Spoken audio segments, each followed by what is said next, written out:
பொண்ணு புதுசா இருக்கு, என்ன கதை? பொண்ணா? தம்பி, நீ 10 பரோட்டா சாப்பிட்டா அவளுக்கு ஒரு முட்டை கொடுத்துக்கலாம். 10 பரோட்டா காசு தர வேண்டாம். அப்படியானே? தம்பி, நீ அப்படி 10 பரோட்டா சாப்பிடலாம், 20 பரோட்டாக்குள்ள காசை கொடுத்துடலாம். அவளுக்காண்டி 10 பரோட்டாண்ணே, 10 பரோட்டா 30 பரோட்டா சாப்பிட்டு கொடுக்கணே.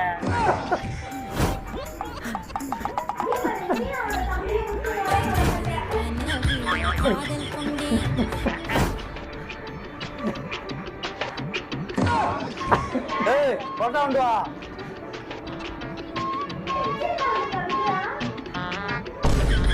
அச்சா,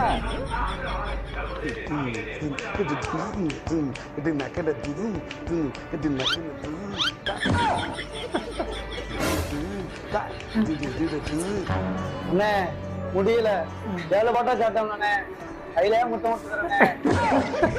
கையிலையா? செருப்பால் அடிப்பேன்.